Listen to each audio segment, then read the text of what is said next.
Welcome back to another instalment of New Zealand's Bird of the Week, where in this video I will be talking about the Hutton shearwater, one of the few seabirds that still breed solely on the mainland. I hope you enjoy. Hutton shearwaters are medium-sized brown and white shearwaters, with them being around 36 cm long and weighing 350 grams. Flustering shearwaters are very similar looking, although they are slightly smaller and breed further north in the Marlborough Sounds. They are also paler, with more white showing on their chins and throats, also lacking the dark armpits of the Hutton shearwaters. Hutton shearwaters also have longer and more slender bills. They feed in the open ocean, largely on small fish and krill, diving in some cases to up to 20 meters in depth, with their more slender bills assisting them in catching their prey due to their increased reach. A study of their diving patterns also showed that on average, birds do about 70 dives a day, which last up to 20 seconds, although some noticeable cases have been made where some birds do over 300 dives, some up to 35 meters in depth, and staying down there for up to a minute. The birds were first officially described in 1912, with their name commemorating Frederick Hutton, a former curator of the Canterbury Museum. After their description, while the colonies were known to Maori who harvested the young birds for food, it was not until 1964 that Jeff Harrow, a pharmaceutical salesman who also enjoyed tramping and hunting, rediscovered their colonies at altitudes between 1,200 and 1,800 metres above sea level, from anecdotal reports from high country farmers, hunters and various others of muttonbird burrows at high elevations in the seaward Kaikoura range. He later found carcasses of some of the birds in the headwaters of the Kowhai Valley, which indeed confirms their location. Upon their rediscovery, 8 colonies were known to be surviving, but today that number is now down to 2, one of which survives on conservation lands in the headwaters of the Kowhai River, and the other on private land, which is known as Shearwater Stream. These colonies are restricted to the alpine zone of the seaward Kaikoura Mountains, being the only known seabirds known to do so at such altitudes.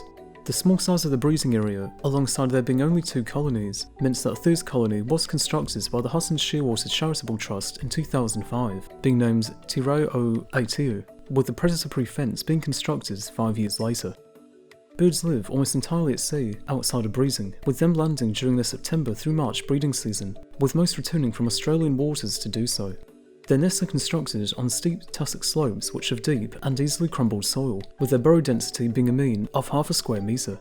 Birds will produce a single egg which is incubated by both parents for about 50 days, and then rearing said chick once hatched for about 84 days. This length of time is longer than other puffinus species, the genus to which they belong, likely due to difficulties in obtaining sufficient food, or the energetic costs in doing so when traversing the sheer heights of their nesting areas. Due to them being among the few remaining seabirds still breeding in sufficient numbers solely on the mainland, Hutton shearwaters have survived well due to their remote existence, although they still face a lot of threats. The big loss of their colonies, as mentioned earlier, is largely attributed to feral pigs, with only those inaccessible to them managing to survive, as the ones that were wiped out were all more low-lying. Grazing from deer and goats also contributes to erosion, which has been known to damage Hutton shearwater burrows, with landslides being a relevant phenomenon which is therefore taken into account, with their accessibility to pigs in the future being a concern. Stoats will also prey on chicks, alongside the rarer kea, with the former killing around 0.25% of adults and 12% of chicks annually in their nesting burrows, although their growth rate is still positive, and so they are not a major threat for the moment. Their threats don't end after they fledge either, with storms impacting them, alongside their attraction to streetlights, which also leads them to crash. To combat this, volunteers patrol the streets of Kaikoura, looking for potential crashed birds, sometimes numbering in the hundreds, with a facility known as the Hutton's Hub being opened in 2016 as a place for the community to bring in birds. After this, they then taken to a rehabilitation centre with around 80% of said ventures resulting in success. An initiative has also been launched to create a dark sky reserve in the district, reducing the issue, alongside installing new street lighting which is less attractive to the birds. As of 2017, the estimated population is around 600,000, including 150,000 breeding pairs, although despite this high number, the species is regarded as endangered because of their vulnerabilities to past declines, as well as from environmental hazards, including earthquakes, one of which occurred recently. The 2016 Kaikoura earthquake, having a magnitude of 7.8, up to nearly 40 times stronger than the 2011 Christchurch earthquake, led to initial reports of a loss of up to 50% of the colony at Kowhai Valley, the largest breeding colony, which could be catastrophic if true due to it occurring during their breeding season. In mid-December of 2017, the Hutton Shearwater Charitable Trust used earthquake assessment funding from the Ministry of Primary Industries to send scientists and shearwater researcher Richard Cuthbert and 3 dock rangers in to assess their population. After a week of surveying, the team found that around 20 to 30% of the breeding burrows had been destroyed.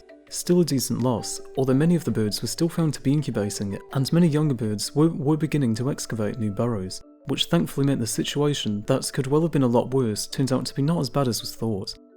Access to Kofi Stream also hasn't changed, so pigs moving in is still not of a concern for the moment, although future monitoring and control is necessary to make sure that doesn't happen. And with that, I thank you for watching this instalment of New Zealand's Bird of the Week. For next time, you are now able to vote for the whitehead, gregarious songbirds that live in noisy groups in the North Island, being the counterpart to the related yellowhead in the South Island. With that, I'll see you next time, whenever that may be.